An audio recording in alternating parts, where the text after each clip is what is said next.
Assalamualaikum warahmatullahi wabarakatuh.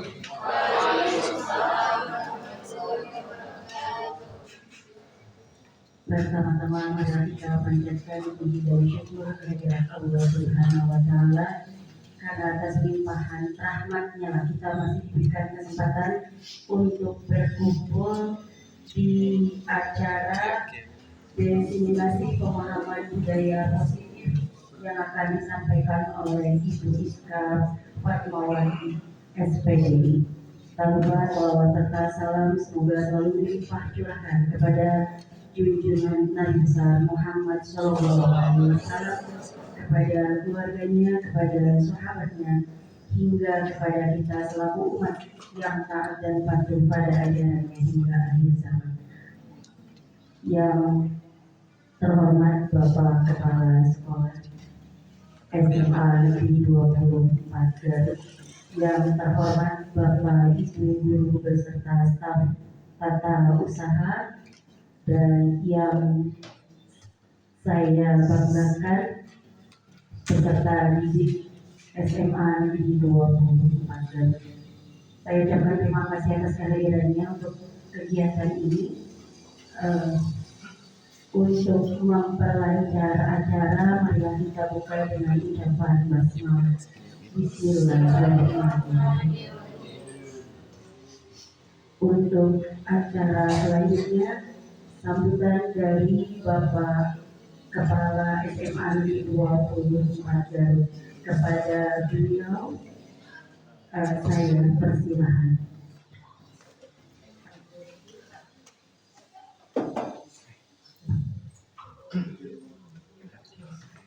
Permohonan saat ini tidak semoga alhamdulillah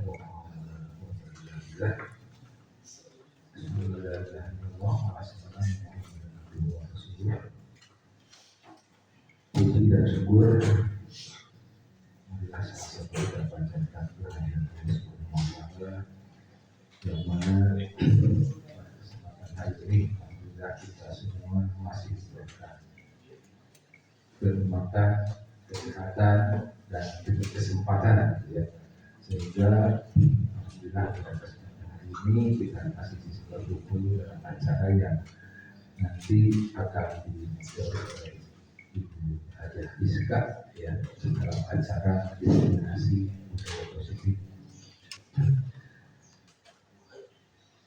Sebelumnya saya minta maaf karena dalam momen acara ini begitu padat di SMA yang kita ceritakan ini juga.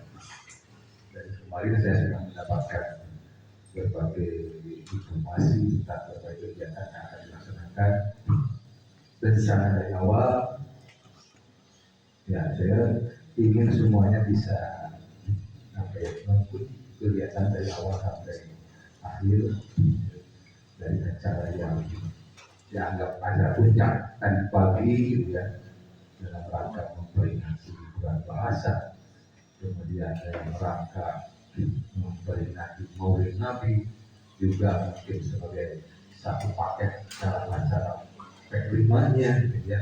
Dan mungkin kegiatan akhir hari ini akan dilaksanakan yaitu diseminasi yang menjadi kegiatan tagihan bagi Iska yang pada kesempatan tahun-tahun ini Ibu Iska ini dalam rangka mengikuti ajaran Ibu Cucu ya, karena di sekolah kita ini ada dua yang ikut aktif di dalam program Ibu Bergerak. Satu Ibu Cucu sendiri yang Ibu Cucu juga bertugas ya, masih dalam proses, kemudian diikuti oleh Ibu Iska, dan acara yang akan dilaksanakan hari ini sebagaimana yang sudah dipaparkan dalam slide di depan itu adalah acara diseminasi, yaitu merupakan satu bentuk rangkaian acara yang memang harus dilaksanakan oleh yang namanya calon guru penggerak ini. Apa itu diseminasi ya? Pada dasarnya diseminasi itu tidak jauh berbeda dengan acara sosialisasi ya. Kalau sosialisasi itu mungkin dapat dikatakan lebih luas, secara umum kalau diseminasi adalah acara sosialisasi penyampaian informasi, tetapi lebih merujuk kepada apa topik yang akan disampaikan oleh si calon guru penggerak itu. Dalam hal ini mungkin ibu Jessica sendiri ya, mungkin tidak jauh bahasa mungkin dalam acara sosialisasi di diseminasi ini bisa mungkin akan lebih panjang lebar nanti apa yang akan disampaikannya. Namun pada intinya dalam acara diseminasi ini insya Allah mungkin tidak akan lepas dari apa yang namanya sosialisasi tentang budaya positif yang akan kita laksanakan di lingkungan satuan pendidikan ya. Budaya positif itu mungkin waktu di beberapa unsur ada yang berhubungan dengan budaya positif di sekolah itu meliputi apa ya? Kalau tidak salah itu mungkin ini kajiannya sama ya, yang namanya budaya itu harus menularkan informasi, kemudian bagaimana implementasinya, kemudian harus bagaimana kita melaksanakan ketika sebuah pendidikan yang berhubungan dengan budaya positif ini. Di antaranya mungkin disiplin positif, ya. Jika disiplin positif, kemudian nanti akan dikembangkan juga mungkin tentang teori motivasi, ya, yang ada di dalam cakupan positif itu. Jadi ada disiplin positif, teori motivasi, hukuman, penghargaan, gitu ya. Kemudian adanya kebutuhan dasar manusia. Itu ada sebelumnya tentang apa-apa yang terdapat di dalam budaya positif. Nah, kalau kita mengacu kepada definisi budaya positif itu sendiri, ya secara otomatis kita akan berkonotasi itulah mungkin budaya yang penuh dengan nilai-nilai kebajikan, penuh dengan nilai-nilai kebajikan. Bagi siapa? Bagi seluruh warga sekolah tentunya. Walaupun mungkin secara urutan sasarannya mungkin dari mulai unsur yang terkecil dulu. Ya, kita sebagai ujung tombak yang ada di sekolah, bapak dan ibu guru, ya. Kemudian nanti urutannya kita keluarkan ilmu yang kita miliki kepada siapa? Kepada siswa dan siswi kita. Kemudian terlibat juga unsur yang lainnya, ya. Seperti dirinya unsur keluarga, tata usahanya dan sekelumnya keluarga yang ada di lingkungan sekolah tersebut. Itu mungkin sedikit gambaran yang akan disampaikan mungkin oleh Ibu Jessica dalam hal ini dan kesempatan ini. Mudah-mudahan nanti apa yang dijelaskan, apa yang disampaikan oleh Ibu Jessica ini dapat kita paham bersama. Kemudian mungkin secara tidak langsung destinasi ini mengajak kepada kita semua. Ibu Jessica ini hanya sebagai fasilitator saja dalam hal ini, ya, tentang diseminasi budaya positif ini. Setelah kita pahami, mari kita laksanakan. Dan tidak menutup kemungkinan, saya selalu mendorong kepada rekan-rekan semua, ya, bahwa yang namanya jejak dari ibu cucu yang sudah proses lebih lanjut, kemudian diikuti oleh Ibu Jessica, yang lainnya pun kalau ada kesempatan, kalau ada waktu, kalau ada kesenjangan, silakan, ya. Karena sekarang pemerintah sedang gencar-gencar menggelontorkan gerakan yang namanya Buru Penggerak ini, ya, seiring dengan diberlakukannya kurikulum merdeka ini, tidak ada salahnya, ya, apa yang kita anggap sebagai hal yang positif, kenapa tidak kita pun sama-sama mengadopsinya. Saya selalu mendorong, saya selalu mengakomodir, ya, hal-hal yang baik, yang bermanfaat, yang bisa dijadikan sebagai bahan dan bekal bagi kita semua demi kemajuan di masa depan. Saya akan memberikan waktu yang kepada rekan-rekan semuanya.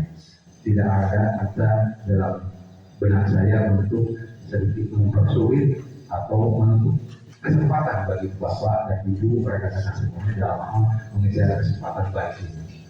Itu saja mungkin yang bisa saya sampaikan pada kesempatan sambutan hari ini. Mudah-mudahan kegiatannya dapat dilaksanakan sesuai dengan harapan kita semua, berjalan lancar, sukses bagi kita semua, khususnya sukses bagi Ibu Jessica selaku calon guru penggeraknya. Mudah-mudahan sampai tahapan terakhirnya bisa lancar dalam melaksanakan program-programnya dan nanti ilmunya dapat kita adopsi, kita tularkan juga ke sesama rekan yang lain.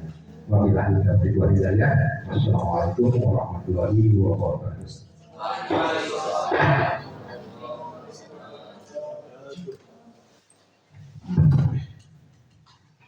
Terima kasih kepada Bapak Kepala SMA di 24 Garut yang telah memberikan sambutannya. Kemudian kita akan menuju ke acara selanjutnya, yaitu pemaparan mengenai diseminasi pemahaman budaya positif yang akan disampaikan oleh Ibu Haja Iska Fatmawati SPD.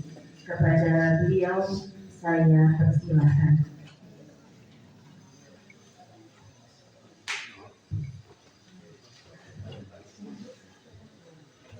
Bapak Ibu boleh izin untuk berdiri biar tidak mengantuk. Boleh ya? Baik. Bismillahirrahmanirrahim. Assalamualaikum warahmatullahi wabarakatuh. Waalaikumsalam.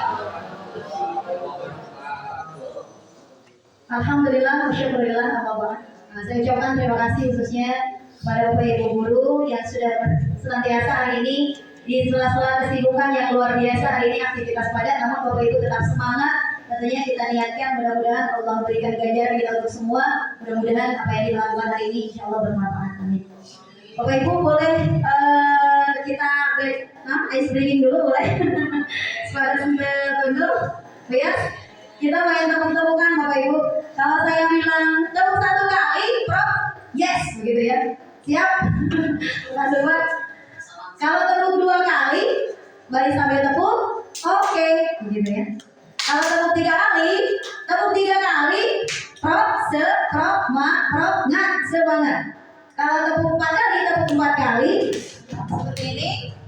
Tepuk 4 kali, kon, sen, tra, si.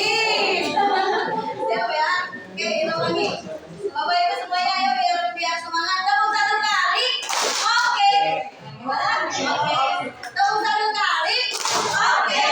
Tepuk 2 kali, yes. Tepuk 2, dibalik. Tepuk 1 kali, yes. Tepuk 2 kali, oke. Tepuk 3 kali, tepuk 4 kali,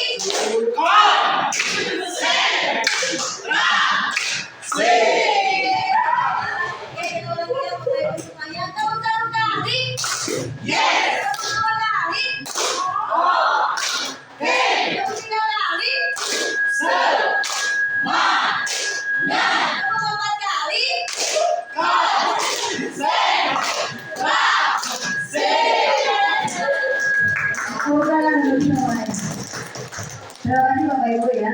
Baik, dilanjut. Izinkan saya pada kesempatan kali ini untuk berbagi Bapak Ibu kaitannya dengan diseminasi pemahaman budaya positif di SMA Negeri 24 Garut. Mungkin sebelumnya itu sudah disampaikan oleh Bu Cucu, namun hari ini saya singkat saja, mudah-mudahan tidak terlalu lama Bapak Ibu ya. Oke, saya Iska Fatmawati, CGP Angkatan 9. Hari ini akan menyampaikan tentang diseminasi budaya positif. Untuk selanjutnya, bahasan yang pertama adalah tentang budaya positif. Apa sih budaya positif itu? Nanti kita bahas. Untuk bahasan kali ini, saya akan membahas tentang filosofi pemikiran Ki Hajar Dewantara. Yang kedua, disiplin positif dan nilai-nilai kebajikan universal. Teori motivasi, hukuman, penghargaan, restitusi, keyakinan kelas, kebutuhan dasar manusia dan dunia berkualitas, restitusi, 5 posisi kontrol, dan juga restitusi segitiga restitusi. Mungkin Bapak Ibu ini istilah-istilah yang asing, makanya hari ini mudah-mudahan tidak asing lagi dengan istilah ini. Oke, selanjutnya. Nah, yang pertama adalah pemikiran Ki Hajar Dewantara. Ini Bapak Ibu semuanya yang perlu kita ketahui bahwa memang menurut Ki Hajar Dewantara, guru itu adalah sebagai seorang petani dan siswa ini adalah sebagai benih. Gitu ya. Bagaimana kita sebagai petani agar bisa menanam benih atau siswa sehingga siswa itu bisa tumbuh dengan baik. Panas kalau misalkan nanam padi biasanya digimanain dulu tanahnya? Dipacul dulu, kemudian dibajak dulu, kemudian diairi dan sebagainya begitu ya. Itu fungsinya buat apa Pak? supaya padi yang ditanam itu tumbuh dengan subur. Begitupun kita sebagai seorang guru, kita harus bisa membuat lingkungan yang nyaman bagi siswa, lingkungan yang aman bagi siswa, sehingga siswa itu bisa tumbuh sesuai dengan bakat dan minatnya masing-masing. Kemudian yang kedua, Bapak Ibu, menurut Ki Hajar Dewantara, benih itu macam-macam kan? Pazak, uningan, benihnya, benih namanya pazak, biji ayah benih, kecama, dua ayah benih, bayi. yang kedua ada benih apa namanya, kedelai, ada benih apa lagi, jagung, ada benih apa lagi, padi, dan lain sebagainya. Nah, menurut Ki Hajar Dewantara, siswa juga sama. Siswa juga memiliki karakter yang berbeda. Ada yang mungkin karakternya A, B, C, dan seterusnya. Ketika kita memperlakukan siswa, perlakukan siswa sesuai dengan bakatnya. Kalau memang misalkan padi, ya tanamlah menjadi tanaman padi. Jangan berharap kita padi berharap jadi jagung, nggak mungkin. Itu menurut Ki Hajar Dewantara. Kemudian selanjutnya menurut Ki Hajar Dewantara bahwa siswa itu adalah kertas yang buram. Jadi kita tinggal menebalkannya. Oke, selanjutnya, nah ini coba dibaca bareng-bareng semuanya Bapak Ibu. Apa saja filosofi Ki Hajar Dewantara? Yang pertama, Ingarso Sunggulodo. Yang kedua, Imadya Mangkarso. Yang ketiga, jadi seorang guru itu di depan itu harus memberikan teladan atau contoh. Yang kedua, Imadya Mangkarso, seorang guru di tengah-tengah harus menciptakan ide sehingga bisa mendorong siswa, yakni Tutpuri Handayani. Di belakang seorang guru harus bisa mendorong atau memberikan arahan. Selanjutnya, nah ini, agar siswa dapat tumbuh dengan baik, maka dibutuhkan lingkungan yang baik. Tugas guru, tugas kita sebagai pemimpin pembelajar itu adalah menciptakan lingkungan yang positif demi terwujudnya budaya positif. Yang lainnya tadi dibahas. Selanjutnya, nah bagaimana lingkungan yang harus ada untuk siswa? Lingkungan yang ada untuk siswa adalah harus menyenangkan. Apalagi Bapak Ibu, menjaga, apalagi melindungi murid dari hal-hal yang tidak baik.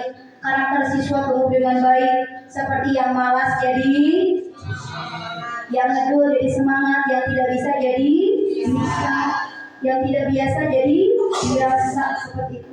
Dan di sini harus digarisbawahi, warga sekolah saling mendukung, warga sekolah saling belajar, saling bekerja sama, sehingga tercipta kebiasaan-kebiasaan baik, dan kebiasaan baik akan menciptakan karakter yang baik, dan karakter yang baik akan menghasilkan budaya selanjutnya.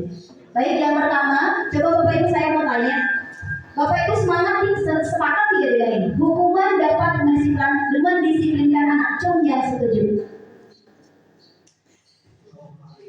Pak Hana, alasannya? Kalau tidak dihukuman tidak ada efek jerah. Bagus, Pak Hana. Oke, selanjutnya Bapak Ibu yang tidak setuju, siapa? Ada? Bu Ari? Tidak setuju dengan hukuman? Karena? Oke, terima kasih Bu Ari. Tepuk tangan untuk semuanya. Baik, yang kedua, pemberian hukuman dengan hal positif seperti membaca atau membersihkan halaman sekolah dapat meningkatkan disiplin anak. Setuju apa tidak? Pak Jam setuju apa tidak? Pak Jam sudah sekolah nanti nikah. Setuju apa tidak Pak Jam? Tidak. Kenapa tidak setuju Pak Jam?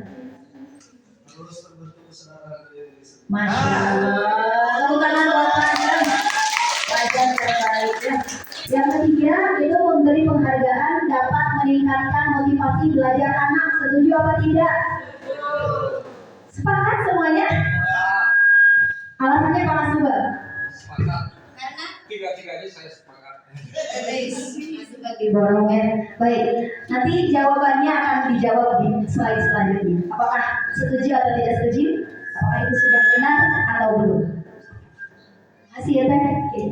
Baik, selanjutnya, nah ini, coba Bapak Ibu silakan. silakan berhadapan.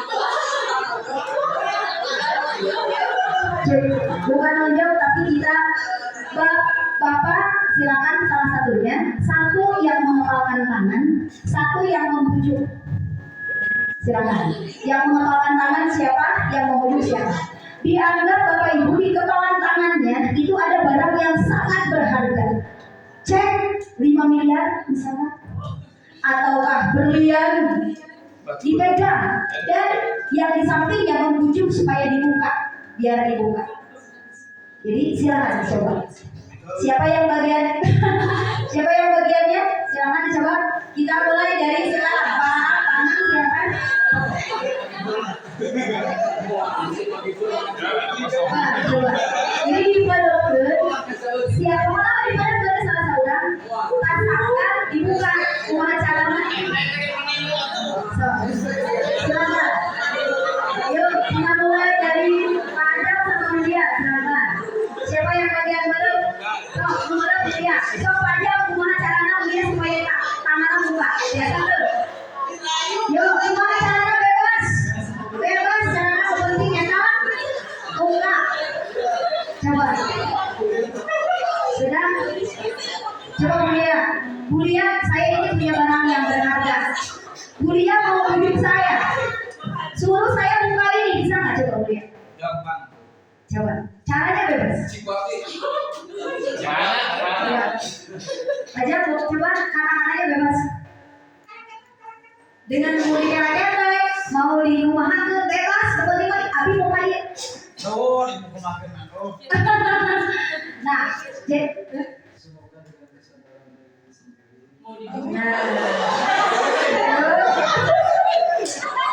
bisa. Iya, tapi tetap saya nggak mau. Nah, berarti artinya apa, Bapak Ibu? Artinya apa? Siapa yang punya kendali? Siapa? Diri sendiri. Diri sendiri. Betul. Begitupun siswa. Kita nggak bisa memaksa siswa. Karena bagaimanapun kita memberikan hukuman, bagaimanapun kita memberikan penghargaan, atau sebagaimana kita memberikan segala sesuatu, kalau siswa tidak mau membuka, tidak mau mengontrol dirinya, maka tidak akan terbuka. Jadi sekali lagi, siapa yang bisa mengontrol diri? Diri sendiri. Diri sendiri. Oke, nah ini adalah ilusi, Bapak Ibu. Ini ilusi yang sedang terjadi hari ini. Yang pertama, ilusi guru mengontrol murid. Padahal itu hanyalah ilusi. Kita tidak bisa memaksa murid untuk melakukan sesuatu jika murid tersebut tidak bisa melakukannya. Dua, guru mengontrol murid karena murid mengizinkannya untuk dikontrol. Kenapa ada siswa yang nurut? Karena siswa mengizinkannya untuk mengontrol dirinya. Kalau siswa tidak mengizinkannya, maka segera bakal jalan karena tembok dan lain sebagainya. Kemudian, ilusi bahwa kritik membuat orang merasa bersalah. Ya. Yang ketiga, ilusi bahwa semua penguatan positif, efektif dan bermanfaat. Dan yang terakhir, ilusi bahwa orang dewasa memiliki hak untuk memaksa. Dan ini adalah ilusi. Jadi pada akhirnya yang memiliki kontrol adalah diri siswa itu sendiri. Makanya apa yang harus kita bangun? Yang harus kita bangun adalah disiplin positif sehingga siswa bisa memunculkan nilai-nilai intrinsik yang ada dalam dirinya. Begitu ya, Bapak Ibu. Selanjutnya, nah ini. Bila kita ingin membuat kemajuan perlahan, maka ubahlah sikap perilaku kita. Bila kita ingin memperbaiki cara utama kita, maka ubahlah kerangka acuan kita, ubahlah bagaimana kita melihat dunia, bagaimana berpikir tentang manusia, ubahlah paradigma skema pemahaman dan penjelasan aspek-aspek tertentu tentang realitas. Oke, selanjutnya. Nah ini Bapak Ibu, ini menarik. Ini saya awalnya ketika saya mengikuti guru penggerak, saya anggap mungkin ini B aja. Tapi ternyata ketika saya terjun, Masya Allah luar biasa, banyak ilmu yang saya dapat dan saya tertampar banyak. Karena ternyata apa yang saya lakukan hari ini, saya bercita-cita menjadi seorang guru. Ternyata saya jauh dari cita-cita jadi guru. Dan banyak hal yang harus saya perbaiki. Namun sekali lagi mudah-mudahan dengan adanya diseminasi positif ini bisa menularkan sedikitnya hidayah. Intinya Allah juga memberikan hidayah pada saya melalui guru penggerak. Oke, selanjutnya ini Bapak. Ada teori kontrol atau teori pilihan menurut William Glasser. Yang pertama, bahwa Anda tidak bisa mengontrol orang lain, hanya Anda yang bisa mengontrol diri Anda. Kemudian, makna disiplin kaitannya dengan disiplin positif. Belajar kontrol diri dengan menggali potensi kita agar tercapai tujuan mulia, yaitu sesuatu menjadi seseorang yang kita inginkan berdasarkan nilai-nilai yang kita hargai. Kemudian, nah ini di sini, Bapak Ibu semuanya, setiap perilaku yang kita lakukan atau yang murid lakukan itu pasti memiliki tujuan. Mau itu murid yang agak jauh ketika jam pelajaran pasti ada tujuan. Mau itu murid yang jajan ke warung di waktu jam pelajaran pasti punya tujuan. Semua yang dilakukan pasti punya tujuan. Nah ini teori motivasinya. Apa coba alasannya? Menurut William Glasser, seorang tokoh pendidikan. Yang pertama, teori motivasi. Yang kedua, untuk menghindari hukuman. Teori motivasi ini yang pertama biasanya siswa melakukan tujuan tertentu untuk menghindari hukuman, untuk mendapatkan imbalan, untuk menghargai diri sendiri. Nah, yang paling penting yang mana? Motivasi yang mana yang penting? Motivasi yang paling penting adalah untuk menghargai diri sendiri. Jadi ini yang harus kita tanamkan, ini yang harus kita munculkan dalam diri siswa, yakni siswa menghargai dirinya sendiri, siswa dengan meyakini nilai-nilai kebajikan. Dan Bapak Ibu nanti kita akan praktek bagaimana cara membuat keyakinan kelas. Ya. Jadi nanti Bapak Ibu harus membuat keyakinan kelas. Oke, untuk selanjutnya. Nah ini untuk yang lainnya nanti kita bahas selanjutnya ya. Ini tentang 5 posisi kontrol seorang guru. Ini ada kebutuhan dasar manusia, nanti kita bahas. Baik, selanjutnya. Apa disiplin? Disiplin itu artinya belajar. Muridnya bukan hanya harus disiplin. Kamu ulang kebenaran, kamu kudu beberes, kamu kudu naon, segala lupa. Ya. Tapi murid itu harus tahu kenapa saya harus melakukan itu. Itu yang harus ditanamkan. Nah ini, jadi disiplin itu bagaimana kita mengontrol diri, menguasai diri, memilih tindakan pada nilai-nilai yang kita hargai. Namun dalam kenyataannya Bapak Ibu, disiplin hari ini menjadi sesuatu yang berubah. Disiplin ini disebutkan dengan kata yang tidak nyaman, begitu. Karena disiplin itu kadang-kadang sifatnya memaksa, begitu kalau hari ini. Padahal disiplin yang sebenarnya bukan memaksa, tapi belajar. Oke, selanjutnya, nah ini disiplin itu bukan hukuman. Disiplin positif sebagai unsur utama dalam terwujudnya budaya positif yang dicita-citakan sekolah. Disiplin itu bagaimana cara kita mengontrol diri, menguasai diri, memilih tindakan pada nilai-nilai yang kita hargai dalam nilai-nilai kebijakan. Selanjutnya Bapak Ibu, nah ini nilai-nilai kebijakan itu apa? Jadi nilai-nilai kebijakan itu adalah sifat-sifat positif manusia yang merupakan tujuan mulia yang ingin dicapai setiap individu. Nilai itu bisa universal sifatnya, lintas rasa, suku, bangsa ataupun agama. Nah kemudian apa yang harus kita tanamkan kepada siswa? Nilai-nilai apa? Nilai-nilai yang kita tanamkan kepada siswa salah satunya adalah nilai kebajikan sesuai dengan profil pelajar Pancasila. Sebutkan Bapak Ibu biar tidak mengantuk. 1. Beriman, bertakwa kepada Tuhan yang Maha Esa dan berakhlak. Nomor 1 ini bukan dalam pelajaran PAI saja, tapi ini dalam semua pelajaran. Yang kedua apa? Mandiri, bernalar, kritis, berkebinekaan, global, gotong royong dan juga kreatif. Oke, selanjutnya. Ini motivasi, hukuman dan penghargaan. Nah, kira-kira ini Bapak kita sudah benar apa belum ya? Nah, ini teori motivasi perilaku manusia. Ada tadi yang sudah disebutkan. Yang pertama untuk menghindari hukuman. Saudara, lamun abi tengah lakukan, kumahannya kayak hukumannya. Nah, ini teori hukuman. Untuk mendapatkan imbalan, apa yang akan saya dapatkan apabila saya melakukannya? Untuk menjadi yang mereka inginkan dan menghargai diri sendiri dengan nilai yang mereka percayai, saya akan menjadi orang seperti apa bila saya melakukannya. Nah ini adalah motivasi internal. Nah ini adalah tujuan daripada disiplin positif. Oke, selanjutnya. Disiplin positif tadi yang paling penting adalah poin 3. Jadi murid itu menjadi orang yang mereka inginkan, menghargai diri dengan nilai-nilai yang mereka percaya atau nilai intrinsik. Ya. Dan ini dampaknya panjang. Tidak perlu Bapak Ibu memberikan hukuman kembali, tidak perlu Bapak Ibu memberikan konsekuensi kembali kalau siswa sudah sadar. Ya, begitu. Coba, ada nggak dulu Bapak Ibu yang suka rajin ke sekolah? Ada di sini? Bu Ari rajin ke sekolahnya? Jam berapa ke sekolah Bu Ari? Jam 7? Setengah 7 udah di sini. Setengah 7 udah di sekolah. Dari rumah jam 6, luar biasa. Alasannya apa Bu Ari kenapa melakukan itu? Takut kesiangan, berarti karena teori hukuman ya. Ada nggak yang merasa bahwa saya coba sholat mana, kalau sholat kenapa bisa sholat? Ya,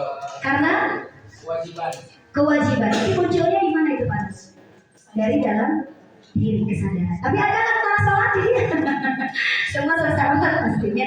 Nah itu pada akhirnya seperti itu ya Bapak Ibu. Oke, nah ini menurut pelajar Dewantara.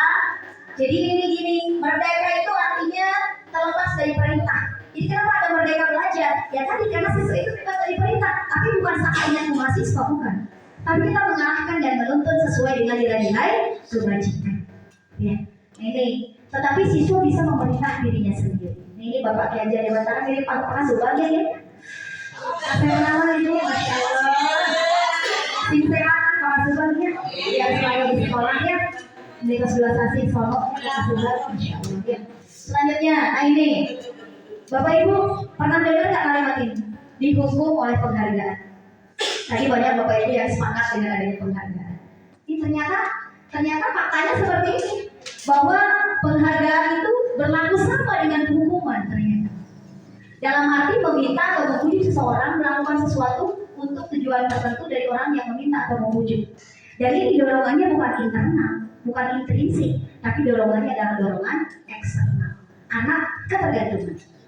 Ya ini pengaruh jangka panjang jangka pendek, penghargaan hukum, penghargaan mengurangi ketepatan, penghargaan tidak efektif, penghargaan rusak hubungan. Kenapa alasannya? Nah ini dihukum oleh penghargaan menurunkan kualitas, penghargaan mematikan kreativitas, penghargaan mengurangi motivasi intrinsik. Selanjutnya, nah ini kalimat yang sering saya ucapkan. Nah ini Bapak Ibu menarik. Saat kita berulang kali menjadikan hadiah kepada anak-anak agar berperilaku baik dan bertanggung jawab, atau kita sebagai seorang kepala sekolah atau seorang pimpinan atau seorang manajer itu kepada karyawan agar melakukan pekerjaan yang berkualitas, maka kita sedang berasumsi bahwa mereka tidak dapat melakukannya atau mereka memilih untuk tidak melakukannya. Jadi sebetulnya penghargaan itu kalau menurut teori yang saya pelajari itu kurang bagus. Oke, nah ini penghargaan itu efektif jika kita memang melakukan jangka pendek. Yang kita inginkan jangka panjang atau jangka pendek? Jangka panjang, jangka sumur pada detik. Selanjutnya, 2. Jika kita menggunakan penghargaan lagi dan lagi, maka orang tersebut akan kehilangan motivasi dalam diri. Ya. Yang ketiga, jika mendapatkan penghargaan untuk melakukan sesuatu yang baik, maka akan senantiasa berharap mendapatkan penghargaan tersebut dan tidak sadar bahwa yang kita lakukan adalah perbuatan baik. Selanjutnya, nah ini apa tuh kalau tidak penghargaan, apa yang harus kita lakukan? Nah ini yang kita lakukan bisa dengan apresiasi. Bagaimana cara kita mengapresiasi? Nah ini beri pengakuan secara khusus. Ih bagus, luar biasa, semangat terus ya, gitu ya. Kemudian beri pengakuan secara pribadi. Beri pengakuan kepada semua murid secara bergantian. Bukan itu saja. Kemudian beri pengakuan secara konsisten dan fokus pada proses. Oke. Nah ini contoh pengakuan Bapak Ibu bisa dilakukan oleh Bapak Ibu kepada para siswanya. Contoh kemarin Ibu perhatikan empati itu besar sekali ya pada saat menolong murid baru di kelas kita. Saya menghargai kepedulianmu pada saat kamu membantu teman-temanmu di tugas kelompok. Terima kasih ya untuk tanggung jawabmu untuk betul beberes. Terima kasih ya sudah beberes hari ini. Semoga jadi amal ibadah gitu ya. Dan lain sebagainya. Gitu ya. Selanjutnya, nah ini. Coba menurut Ibu Bapak mencatat 100 kali di dalam buku kalimat saya tidak akan selamat lagi, itu termasuk hukuman atau konsekuensi? Hukuman atau konsekuensi? Hah? Mencatat 100 kali di buku kalimat hukuman atau konsekuensi? Hukuman? Coba kita lihat jawabannya. Hukuman. Kisi-kisinya ketinggalan. Kita coba boleh sekalian. Lari mengelilingi lapangan. Hukuman konsekuensi? Hukuman. Murid diminta untuk push up 15 kali. Menggantikan kertas tugas teman yang dicoret-coret. Ayo. Menggantikan kertas tugas teman yang dicoret-coret. Konsentrasi. Membersihkan tumpahan air di meja tulis karena tersenggol pada saat belajar. Pajak nama konsekuensi apa hukuman? Murid disuruh mengenakan sepatu seharian karena tidak mengenakan sepatu hitam punya Keke, konsekuensi apa hukuman? Hukuman. Lari mengelilingi lapangan basket karena terlambat 10 menit. Hukuman. Oke, jawabannya ini. Ya. Jadi yang mencatat satu sekali itu hukuman, mengelilingi basket hukuman, push up hukuman, kertas itu konsekuensi karena dia yang mencoret-coret. Ya. Kemudian hukuman air konsekuensi, mengenakan sepatu hukuman, mengelilingi basket itu. Sebetulnya ini salah ya, ini harusnya hukuman. Ini hukuman. Ini mohon maaf, hukuman. Selanjutnya, nah ini. Apa bedanya antara hukuman dan konsekuensi? Mana yang harus kita lihat? Kalau hukuman tentunya menyakiti ya. Siapa sih yang ingin dihukum? Pengalaman siapa yang dihukum? Saya, Bapak Ibu. Saya ketika di S2 dikeluarkan oleh dosen astagfirullah.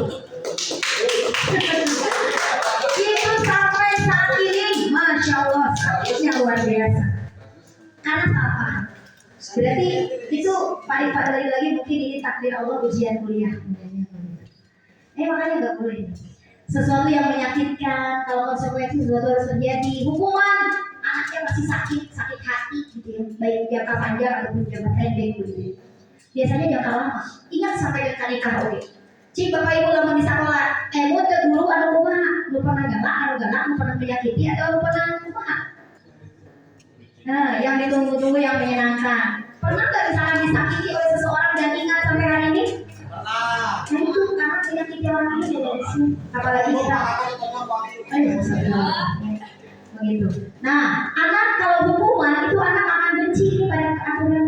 Kalau hukuman, anak itu pasti terpaksa mendorong anak menyakiti diri sendiri, konsep diri yang buruk, anak belajar menutupi kesalahan. Nah, amat kasihan dari yang senang karena itu kasihan. Jadi ngomong, marah, rasa bersalah, dipermalukan, merasa tak dihargai. Jadi ya, itu hukuman. Goreng hukuman. Konsekuensi sesuatu harus terjadi, membuat anak tidak nyaman, anak lagi disiplin, stimulus tanggapan, mendorong anak untuk menyesuaikan diri, konsep diri baik, anak belajar memenuhi peraturan, kehilangan hak, dibuat tidak nyaman, diasingkan untuk sementara. Nah kalau untuk konsekuensi ini masih positif.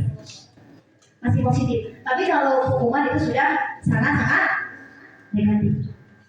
Yang harus dihindari. Nah, ini restitusi Bapak Ibu. Nah ini yang akan saya lebih tekankan hari ini kaitannya dengan restitusi.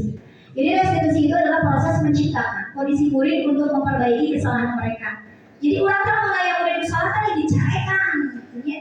Tapi kita ajak diskusi, kita ajak ngobrol supaya anak bisa kembali pada kelompok mereka dengan karakter yang lebih kuat. Jadi restitusi adalah proses kolaboratif yang mengajarkan murid untuk mencari solusi untuk masalah mereka. Nanti kita praktekkan ya.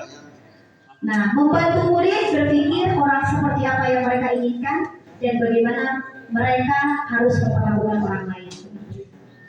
Nah ini Bapak Ibu, disiplin yang positif ada dua, ada konsekuensi, ada restitusi, ada konsekuensi, ada restitusi. Selanjutnya, nah ini Bapak Ibu bisa disaksikan hukuman itu identitas gagal. Identitas sukses itu bisa dengan konsekuensi, bisa dengan restitusi. Namun yang paling baik, yang paling positif adalah restitusi. Begini, ya korban tersakiti. Kalau hukuman peraturannya adalah kamu harus, jadi anak pasti benci sama aturan. Kemudian konsekuensi, kalau konsekuensi mah apa peraturannya? Mampukah kamu melakukannya? Terima kasih. Murid pasti menghormati peraturan, namun ini jangka pendek. Pasti murid mengikuti aturan karena hukum, karena ada sesuatu yang harus konsekuensikan. Ya. Sedangkan restitusi, nah ini restitusi itu adalah pilihan. Restitusi itu menguatkan murid jangka panjang. Korban akan mendapatkan ganti, murid dapat penguatan, masalah terpecahkan, murid bertanggung jawab atas perlakuannya dan fokus pemecahan masalah dalam jangka waktu yang panjang. Apa pertanyaannya? Namun ayah berdagang bermasalah pakai restitusi. Begini pertanyaan. Apa yang kamu yakini? Apa yang kamu bisa lakukan untuk memperbaiki masalah ini? Tidak harus kita dengan popolotot, dengan tutur begitu. Dan ini saya lakukan sebelumnya. Saya itu sebenarnya tipenya tipe pembuku sebenarnya. Namun ketika saya mempelajari ini, Masya Allah, tamparan yang luar biasa dan tentunya mudah-mudahan kita bisa berubah sedikit demi sedikit. Nah ini, ciri-ciri restitusi. Nah ini yang harus kita lakukan. Restitusi itu belajar dari kesalahan. Restitusi itu memperbaiki hubungan. Restitusi itu tawaran bukan paksaan. Restitusi itu menuntun melihat ke dalam dirinya sendiri. Restitusi itu mencari kebutuhan dasar. Restitusi adalah cara yang paling baik. Restitusi fokus pada karakter bukan tindakan. Restitusi fokus pada solusi. Restitusi mengembalikan murid yang berbuat salah pada kelompok. Nah ini Bapak Ibu, bagaimana cara kita menciptakan restitusi atau disiplin positif mengajak siswa supaya dia tahu apa nilai-nilai yang harus saya yakini. Salah satunya adalah dengan melakukan keyakinan kelas. Jadi bukan kesepakatan kelas, bukan kontrak belajar, namun yang harus kita amalkan adalah keyakinan kelas. Kenapa harus keyakinan kelas? Apa yang diyakini siswa? Kalau sudah yakin, Anda beriman, saya beriman, berarti saya harus sholat. Saya yakin saya ada Allah, berarti Allah lihat saya. Berarti itu namanya keyakinan dalam diri. Begitu pun dalam diri siswa, begitu ya. Nah ini, kenapa harus ada keyakinan kelas? Kenapa tidak peraturan saja? Nah iya alasannya. Mengapa kita memiliki peraturan harus menggunakan helm bila mengendarai kendaraan roda 2? Kenapa alasannya? Karena harus pakai helm supaya keselamatan budaya melindungi diri sendiri. Yang kedua, mengapa kita memiliki peraturan menggunakan masker, cuci tangan, dan jaga jarak? Kesehatan. Iya, supaya tidak ketularan. Mengapa kita memiliki peraturan harus datang tepat waktu saat pelatihan? Kenapa? Iya, keyakinan kelas seperti ini ya. Nah, jadi Bapak Ibu silakan di kelas masing-masing itu silakan buat keyakinan positif. Cara-caranya adalah silakan Bapak Ibu bagikan kertas ke anak-anak. Bikin anak-anak, silakan anak-anak yang tulis. Aturannya kita mau peraturan kelas dulu. Jadi jangan merokok, jangan apa tuh, jangan makan, jangan tidur, jangan apa lagi ngobrol, jangan apa lagi jangan main HP dan seterusnya. Silakan siswa yang menulis. Kemudian kita rangkum. Setelah kita rangkum, kita bikin keyakinan kelas. Kita catat ya. Ini ada peraturan kelas, Bapak Ibu ya, untuk tahapannya. Ada peraturan kelas, ada keyakinan kelas, lingkungan positif, budaya positif. Selanjutnya, nah ini kesepakatan kelas. Yang mana yang melakukan keyakinan kelas? Mengapa? Jadi, saudara Bapak Ibu mana anggota keyakinan kelas yang diyakini oleh siswa yang mana? Datang tepat waktu mengucapkan salam. Keyakinan kelas bukan? Keyakinan kelas bukan?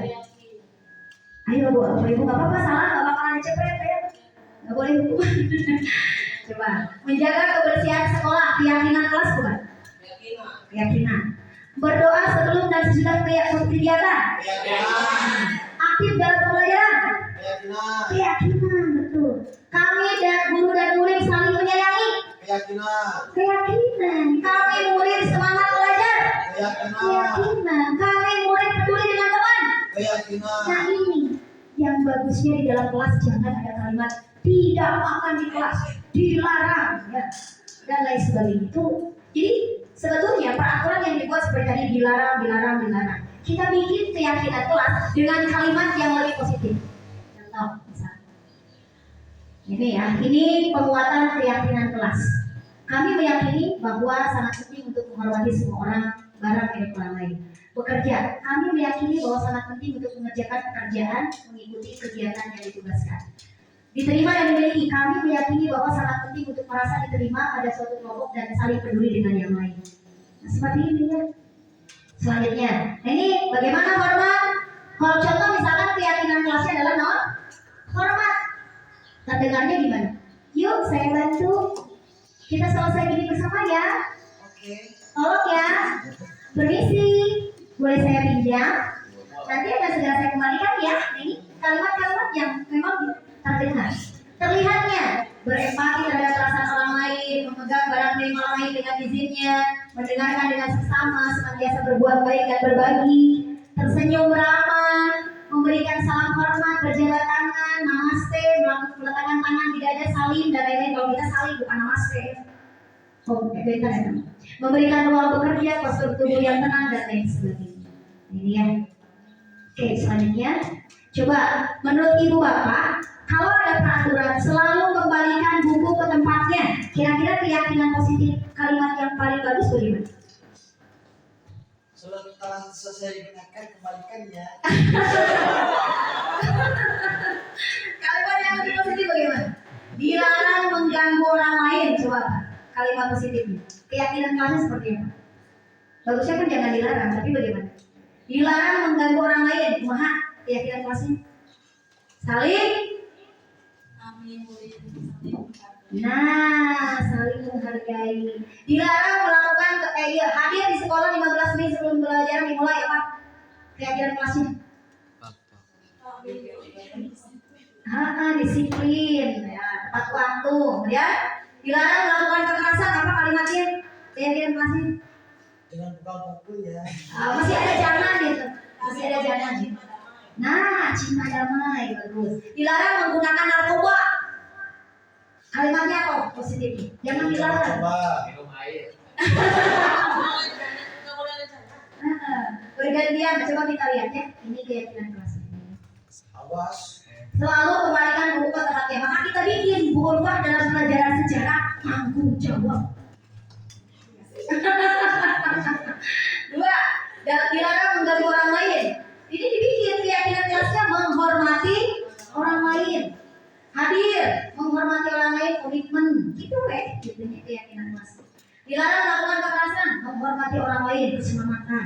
Dilarang menggunakan narkoba, jaga kesehatan, gitu ya. Bergantian membuat dirian, hormati orang lain, sabar. Gunakan masker, perhatikan keselamatan dan kesehatan. Jangan berlari di kelas, perhatikan keselamatan dan keamanan. Bisa dengan kalimat-kalimat yang lain, sesuaikan dengan Bapak Ibu saja. Oke, ini Mas Karim. Ternyata Mas, manusia itu punya 5 kebutuhan dasar. Punya berapa Mas? 5. Coba kita lihat apa. Nah ini, ya, yang pertama ini yang paling tengah nih. Bertahan hidup. Apa yang pertama? Bertahan hidup. Survive. Bertahan hidup. Bisa nggak manusia tanpa makan? Bisa. Bisa nggak tanpa minum setahun? Insya Allah. Nggak bisa. Bertahan hidup. Kalau misalkan Mas Karim di depan ada orang ini, gimana ya orang ini? Mas Karim nggak pernah di orang kumaha?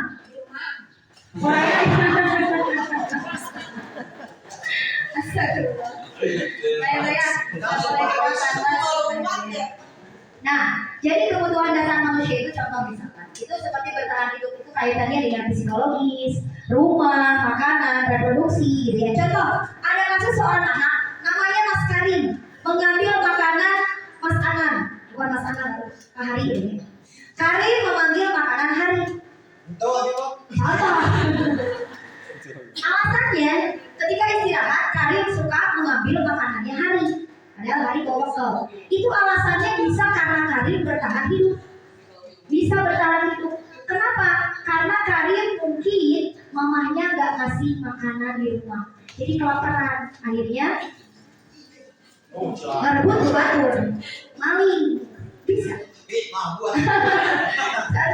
Yang kedua, itu ada hurt ya. Ini hurt ya. Hurt itu dalam hati. Rasa diterima, kasih sayang, love, and rasa diterima, belonging. Jadi love and belonging gitu ya. Jadi rasa kasih sayang dan diterima begitu ya. Seperti misalkan contoh, Karim mengambil makanannya Hari karena Karim ingin membutuhkan kasih sayang dari Hari. Atau Karim karena membutuhkan teman. Karim kayak berteman di Hari jadi hotel. Ya, yang ketiga yaitu penguasaan. Ini gambarnya bintangnya nggak tahu dari sana. Ini kebutuhan atas kekuasaan. Contoh, Karim mengambil makanannya Hari karena Karim ingin terlihat soaing, ingin terlihat hebat, ingin menguasai orang lain, gitu ya. Itu contohnya. Kemudian yang terakhir, kebutuhan manusia yang terakhir adalah keempat, kebebasan, yaitu kenapa Karim mengambil makanannya siapa? Hari, karena mungkin saja Karim bosan kumak teh di pekalan teh ujung kuyah we wae. Jadi we nyana makanan anu batur ya. Dan yang terakhir adalah kesenangan. Jadi kenapa kesenangan? Ya tadi kenapa Karim mengambil makanannya Hari? Karena resep we lamun ningali Hari jadi asal lucu we. Sampai budak begitu ya. Nurse ya batur, berarti apa tandanya? Tandanya kebutuhan akan kesenangannya belum terpenuhi. Begitu, ya Bapak Ibu. Oke, selanjutnya, nah ini bagaimana posisi kontrol seorang guru Nah ini yang pertama. Nah ini Bapak Ibu, lihat kita masuknya yang mana nih? Kita masuknya penghukum, kita masuknya pembuat merasa bersalah, teman, pemantau atau manajer. Kita masuk yang mana nih? Coba kalau penghukum gini, ayo kamu ramah. Kamu awas ya, rasa kecil itu. Kamu ramah cekek kolor. Awas kamu ramah siap. Siap kamu ramah wah. Penghukumnya kamu itu. Kalau pembuat rasa bersalah begini, iya ibu temenin, tekannya kan ibu tidak ada sampai capek, silaturahmi tekannya ke mama ke bapak tinggal di bumi, teman. Kaburangan deh, cilaturahnya guys sorry. Kaburangan lewat PT, baiklah beres di bapak kecil asuh kelas. Biasanya. Kalau tipe pemantau, datang misalkan Bu Anti ngejaga di gerbang. Kamu tahu apa peraturannya? Gitu ya. Kemudian kalau manajer itu beda. Manajer biasanya beda dipanggil. Kan sudah dibentuk nih keyakinan kelasnya apa. Misalkan siapa yang Pak Kasubag, sini Pak Kasubag. Pak Kasubag tahu ini jam berapa? Jam 8. Jam 1 lalu. Pak Kasubag tahu hari ini harus masuk jam berapa? Jam 7. Ya, Pak Kasubag itu benar apa salah menurut Pak Kasubag? Gak apa-apa, ibu juga pernah melakukan kesalahan. Namun jangan mengulangi kesalahan yang sama. Begitu jadi anak itu diajak komunikasi. Coba kenapa kamu kesiangan? Alasannya apa? Ini bu. Baik, apa yang bisa kamu perbaiki? Begitu kalau saya tidak siap, nanti kita tetap pikir. Nah ini lihat. Lalu langsung ngahukum mata pengalaman api di payun, motor di jailan, di ganjel, korek. Karena saya itu penghukum. Jadi murid benci ke saya, murid dendam, begitu. Ini baru saya tahu jawabannya sekarang. Jadi resiko, ketika kita mau melakukan orang lain dengan seperti itu, resiko anak-anak melakukan itu ke kita, gitu ya. Nah, ini lihat, menunjuk-nunjuk penghukuman. Wah, ampun, memberontak, anaknya bakal memberontak menyalahkan orang lain. Muridnya biasanya terpenting guru teh gitu. Kemarin ataupun si gue tahu ada yang mau ngambilin Pak Ewe gitu dari semua Pak Ewe ngajar memang poin kayak kayaknya kan seperti itu. Ya. Kemudian murid akan melakukan kesalahan yang sama. Nah ini membuat rasa bersalah. Nah ini menyembunyikan, berbohong, menyangkal muridnya. Jadi muridnya bakal maafkan saya, rendah diri muridnya. Teman, nah kalau teman ini. Nah ini ketergantungan kalau teman mah jadi si muridnya ya lamun gaduh dari rencana guru maka ya si muridnya nurin guru teh bakal ka guru eta we tergantungan pada guru tersebut jadi mual nurut ka guru lain karena dengan guru tersebut sudah dianggap menjadi naon teman. Lamun misalkan terjadi babaturan kita bakal kecewa di mual suka teh itu babaturan api geus bilang ya nama bagi babaturan api deui nah jadi itu pasti begitu murid. Pemantau ini, pemantau apa peraturannya? Awas, ya. Murid meletakkan guru dalam peraturan, ya. Berapa halaman yang harus saya tulis? Nah, seperti itu. Dan kalau pemantau ini sebenarnya pemantau itu masih positif ya, tapi tetap negatifnya adalah siswa dan kita akan capek karena siswa selalu kita awasi. Beda dengan ini manajer luar biasa ini. Manajer itu gak marah-marah, manajer itu gak menghardi, manajer itu gak menunjuk-nunjuk, manajer itu mengajukan pertanyaan-pertanyaan, kemudian menanyakan apa yang bisa diperbaiki dari masalah ini, menguatkan pribadinya tidak apa-apa. Yang penting kamu bisa jadi lebih baik dari hari ini, gitu ya. Kemudian murid meletakkan dirinya pada dunia yang positif. Bagaimana cara saya bisa memperbaiki keadaan, mengevaluasi diri, bagaimana cara memperbaikinya. Nah ini lihat, saya kecewa sekali padamu. Ini orang yang membuat merasa bersalah. Kamu tidak pernah benar melakukan baik-baik pegawai siapa? Penghukum. Ayolah lakukan demi ibu bapak, ini teman. Apa kamu ingin mendapatkan bintang hari ini? Hadiah, pemantau. Bagaimana kamu bisa menyelesaikan masalah? Ini manajer ya. Kamu selalu yang paling akhir itu penghukum. Ini bergerak antara peraturan, pemantau dan konsekuensi. Ini harus diperbaiki dengan nilai-nilai manajer, gitu ya. Nah ini pertanyaannya, apa yang kamu yakini? Bagaimana memperbaiki masalah ini? Itu manajer. Gitu. Nah ini segitiga institusi. Nah ini bergerak Baru datang. Bapak Ibu, jadi yang kita praktekkan ketika ada anak yang bermasalah itu seperti ini, stabilkan dulu identitasnya, validasi kebutuhannya apa, tanyakan keyakinannya. Contoh misalnya dipanggil, memanggil anak yang bersalah. Setiap orang pasti pernah melakukan kesalahan. Kamu bukan satu-satunya yang melakukan kesalahan. Stabilkan anak. Dan kebayang kan Bapak Ibu budak teh nyaho ke kebudakan. Terus dia langsung diceraikan kurang akal semua. Stabil semua identitasnya. Aduh kakak kawan. Kawan dulu. Wah sama gitu ya. Berarti stabilkan identitas. Ini ya betul. Ya Bapak kita bakal gitu. Lalu beres semua apa udah capek. Bapak dia bakal capek. Jadi distabilkan dulu identitas. Kemudian apa? Validasi kebutuhannya. Apa? Kira-kira apa sih yang kamu butuhkan biar kamu tidak seperti itu?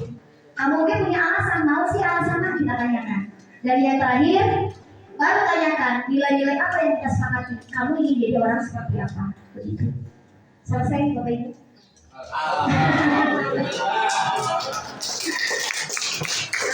Sebelum ngobrol, kita saksi. Di sini ada video ya. Biar mudah-mudahan ada hidayah inayah maghfirah dari Allah Subhanahu wa taala. Ini hanya saya sebatas menyampaikan ya, dan mudah-mudahan ini bisa menjadi introspeksi diri kita semua ya. Ini kaitannya dengan kebutuhan dasar manusia. Dipercepat saja ya. Jadi pribadi yang berdaya, seimbang, dan bahagia. Salah satu upaya yang dapat dilakukan oleh guru adalah memahami kebutuhan dasar yang mendasari perilaku murid. Pada video kali ini, kita akan membahas tentang 5 kebutuhan dasar manusia. Ki Hajar Dewantara dalam salah satu kutipannya menyatakan, kita ambil contoh perbandingannya dengan hidup tumbuh-tumbuhan. Seorang petani dalam hakikatnya sama kewajibannya dengan seorang pendidik yang menanam padi misalnya. Hanya dapat menuntun tumbuhnya padi. Ia dapat memperbaiki kondisi tanah, memelihara tanaman padi, memberi pupuk dan air, membasmi ulat-ulat atau jamur-jamur yang mengganggu hidup tanaman padi, dan lain sebagainya. Ketika guru memahami kebutuhan apa yang mendasari perilaku murid, dan guru berusaha menuntun dan mendukung murid dalam memenuhi kebutuhannya secara positif, pada hakikatnya guru tersebut ibarat seorang petani yang sedang berusaha memahami kebutuhan masing-masing tanaman, dan ia berusaha memenuhi kebutuhan tanaman tersebut agar dapat tumbuh dengan subur dan maksimal. Dr. William Glasser, seorang psikiater dari Amerika Serikat, menyatakan bahwa seluruh tindakan manusia memiliki tujuan tertentu, yaitu memenuhi kebutuhan dasarnya. Ketika kelima kebutuhan dasar telah terpenuhi secara memadai, maka murid akan tumbuh dengan seimbang dan bahagia. Sebaliknya, ketika kebutuhan dasar tidak terpenuhi dengan baik, maka seseorang akan mengalami emosi negatif seperti bosan, sedih, dan kecewa. Bahkan mereka dapat melakukan perbuatan yang bertentangan dengan nilai-nilai kebajikan atau melanggar peraturan. Dengan kata lain, perilaku buruk seseorang biasanya adalah respons dari kebutuhan yang tidak terpenuhi. Namun, mereka tidak tahu cara untuk menyelesaikannya. Ada 5 kebutuhan dasar manusia menurut Dr. William Glasser, yaitu yang pertama, kebutuhan untuk bertahan hidup atau survival. Yang kedua, kebutuhan untuk merasa diterima atau love and belonging. Yang ketiga, kebutuhan akan kebebasan atau freedom. Yang keempat, kebutuhan akan kesenangan atau fun. Dan yang kelima, kebutuhan akan penguasaan atau power.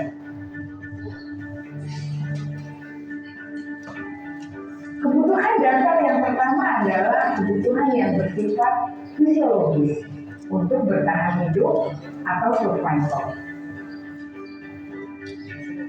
Misalnya, kesehatan, rumah, dan makanan. Kebutuhan biologis sebagai bagian dari proses reproduksi termasuk kebutuhan untuk tetap bertahan hidup. Terbalik yang Kebutuhan untuk merasa aman juga termasuk dalam kebutuhan ini.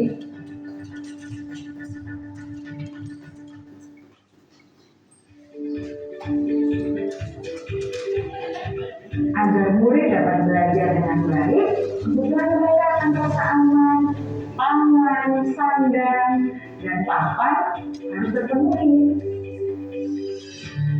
Bagaimana mungkin mereka dapat belajar dengan baik bila mereka datang ke sekolah dengan perut yang lapar apabila rumah mereka kebanjiran?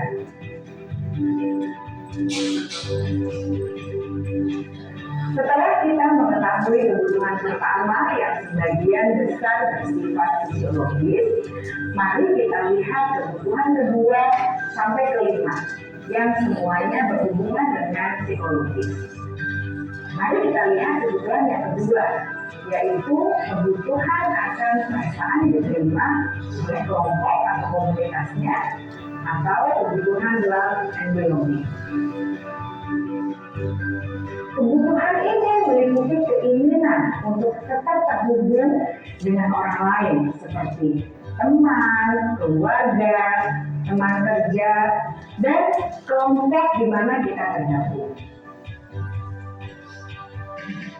Setiap murid ingin menjadi bagian yang berharga dari kelas dan juga sekolah. Mereka juga ingin diterima oleh orang lain dan kelompoknya. Bahkan, murid yang terlihat paling cuek pun jauh di dasar hatinya pasti ingin merasa diterima. Sebagai guru, seharusnya kita dapat menerima murid kita apa adanya, sesuai dengan kodratnya. Karena setiap murid adalah unik. Mereka memiliki kekuatannya masing-masing, sehingga guru seharusnya bisa menciptakan kesempatan untuk murid berkolaborasi dan memiliki ikatan emosi satu sama lain. Murid-murid yang memiliki kebutuhan yang besar untuk merasa diterima, mereka juga suka bekerja dalam kelompok. Kebutuhan yang ketiga adalah kebutuhan akan kebebasan atau kebutuhan membuat pilihan. Murid harus diberi kesempatan untuk membuat pilihan dan bertanggung jawab atas pilihan yang mereka telah ambil. Memberi mereka kebebasan bukan berarti membiarkan mereka melakukan apa saja yang mereka mau, melainkan lebih memberi mereka kesempatan untuk membuat pilihan, menyuarakan pendapat mereka dengan percaya diri, dan memberi mereka kesempatan untuk mencoba hal-hal yang baru. Pembelajaran dengan metode yang beragam dan menarik juga akan memenuhi kebutuhan murid tentang kebebasan ini. Pembelajaran berdiferensiasi, di mana guru menyediakan beberapa jenis tugas yang bisa dipilih oleh murid sesuai minat mereka, sangat baik untuk mengembangkan murid menjadi lebih mandiri dan memiliki motivasi internal. Karena kebutuhan akan kebebasan pada dasarnya adalah kebutuhan untuk mandiri, memiliki otonomi, memiliki pilihan, dan mampu mengendalikan arah diri sendiri. Baik Bapak Ibu, ini yang paling penting ya, ini bagaimana kita melakukan posisi kontrol ya, kepada seorang siswa. Ini ada 5 posisi kontrol. Yang tadi menghukum, kemudian membuat merasa bersalah, Salam bahagia Ibu dan Bapak Guru hebat. Dalam penerapan disiplin positif restitusi, salah satu program yang dikembangkan adalah 5 posisi kontrol. 5 posisi kontrol dalam restitusi adalah proses perjalanan seorang pendidik agar dapat mengenali dirinya. Pada video kali ini, kita akan membahas tentang 5 posisi kontrol yang dikembangkan oleh Diane Grosser dan contoh penerapannya.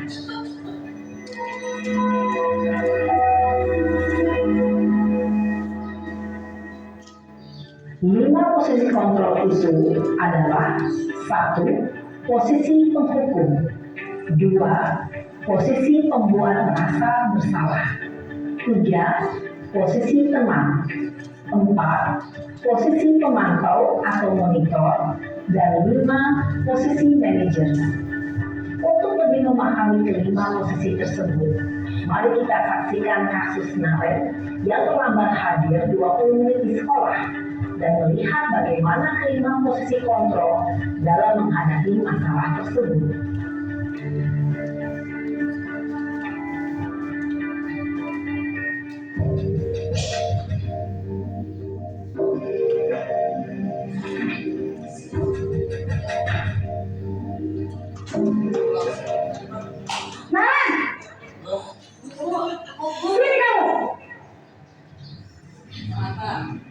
Selalu terlambat.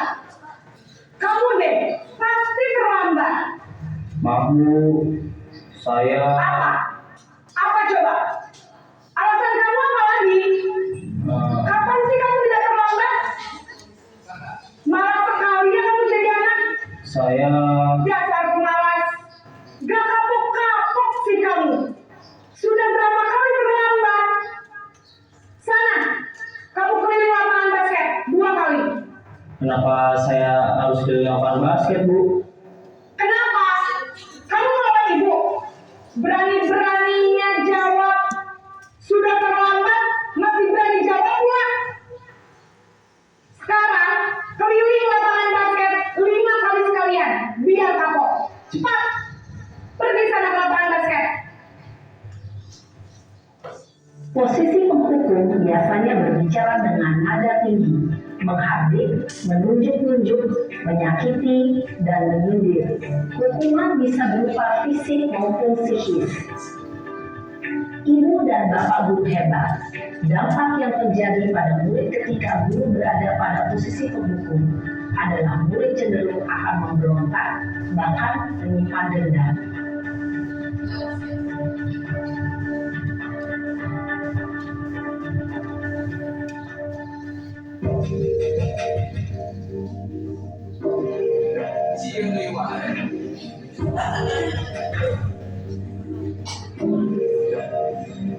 Naren!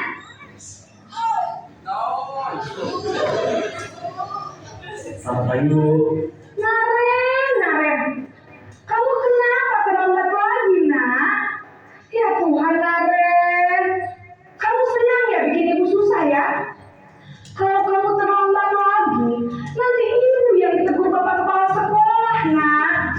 Disangka ibu tidak bisa membina kamu. Duh, gimana ini? Maaf Bu, Duh, Gusti Naren. Kamu bisa ya kalau ibu tegur bapak kepala sekolah? Terus, sekarang ibu harus tulis apa ini di buku absen? Ini kamu sudah sering terlambat loh. Ibu harus apa coba? maaf Bu, maaf sekali. Ya sudah, lain kali jangan bikin ibu susah ngomong gini terus. Bisa jantungan kalau ibu tegur bapak kepala sekolah. Sana cepat kelas. Maaf ya Bu, maaf sekali.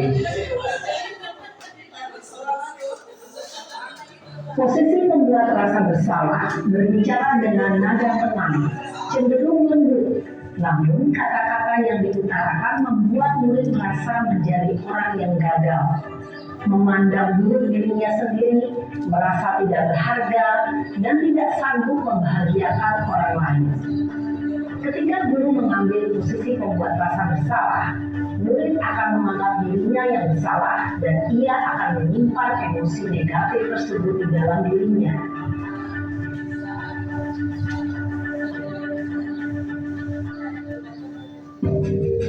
Iya, temannya jadi teman.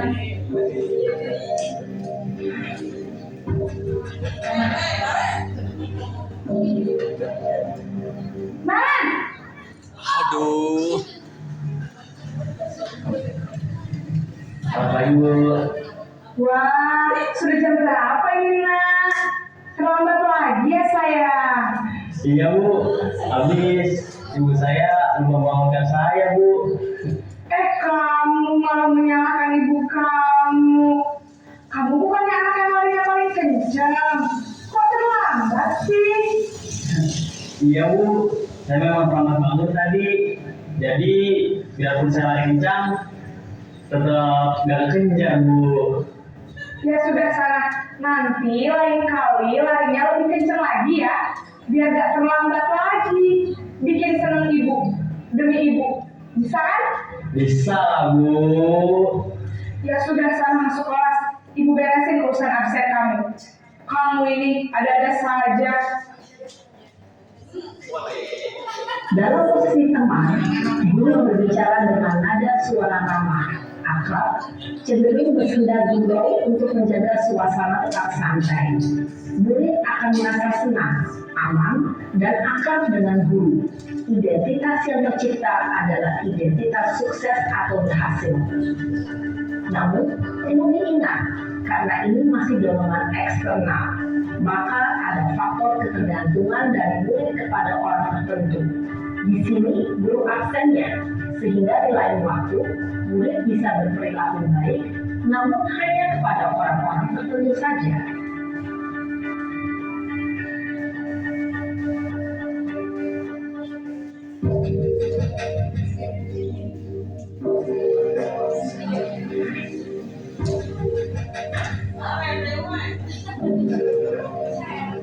Man,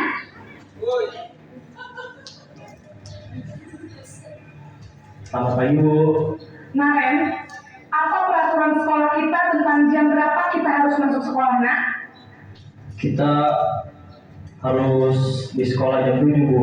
Iya betul, sekarang sudah jam 7.20. Naren sudah tahu konsekuensinya jika terlambat hadir. Paham Bu, saya harus tinggal kelas pas jam istirahat selama 20 menit. Iya benar, konsekuensinya demikian. Jadi nanti jam 9.30 pas istirahat, kamu harus tinggal di kelas, kerjakan tugas tambahan untuk ketertinggalan kamu, ya? Baik Bu. Posisi pemantau mengandalkan penghitungan atau data untuk mengontrol murid. Guru mengarahkan murid berdasarkan peraturan dan konsekuensi. Seorang pemantau menunjukkan bahasa tubuh dan ekspresi wajah yang datar dan cenderung formal.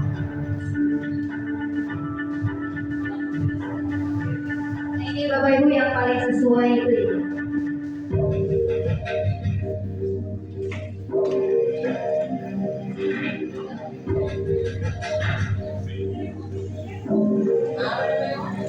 Naren,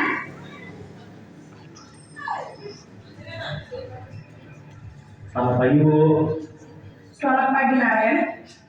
Maaf Bu, saya terlambat. Iya, sekolah masuknya jam 7, sekarang sudah jam 7.20. Jadi sekarang bagaimana ini Naren? Maaf Bu, saya lupa setel alarm saya semalam.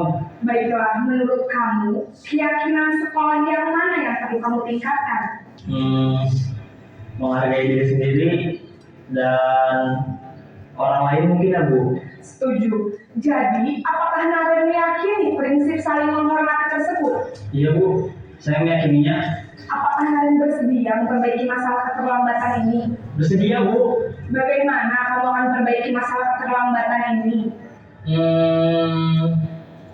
Saya akan coba untuk tidak lupa menyetel alarm saya Bu. Baik, kalau Naren lupa menyetel alarm di rumah, ada orang yang kira-kira bisa bantu mengingatkan tidak? Ada Bu, kata saya, Kak Emma. Ada lagi selain Kak Emma? Selain Kak Emma, ada ibu saya. Baik, jadi yang mengingatkan Naren adalah Kak Emma dan ibu kamu ya? Kira-kira akan mulai setel alarm kapan nih, Naren? Setelah pulang sekolah, akan segera saya lakukan. Baik, jadi Naren akan setel alarm untuk bangun besok pagi dan akan diingatkan oleh kakak dan ibunda Naren ya. Ada lagi yang mungkin perlu dilakukan, Naren? Agar tidak terlambat bangun lagi.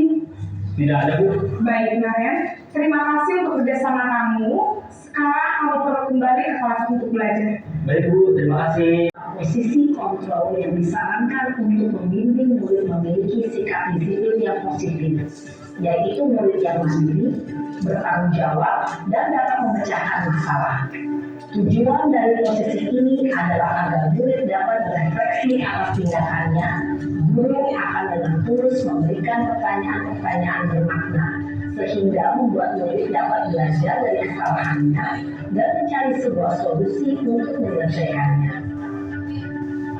Ibu dan Bapak guru hebat, setelah mengamati adegan kelima posisi kontrol tadi, kira-kira posisi mana yang paling ideal? Posisi mana yang dapat menunjang motivasi intrinsik murid? Ya, tentu posisi manajer. Posisi ini memang posisi ideal yang ingin dituju setiap pendidik. Pada posisi inilah, guru dapat menerapkan disiplin positif yang berpihak pada murid, yang memerdekakan murid. Perjalanan seorang pendidik tentunya tidak mudah untuk sampai pada posisi seorang manajer. Namun, tujuan kita pasti, yaitu menciptakan murid-murid yang mandiri, merdeka, dan bertanggung jawab. Semoga penggambaran 5 posisi kontrol yang telah diperlihatkan ini dapat menjadi ajang refleksi bagi kita semua, agar dapat terus mengasah dan menerapkan disiplin positif yang memerdekakan murid. Mari terus berlatih dan bersemangat. Selamat menerapkan.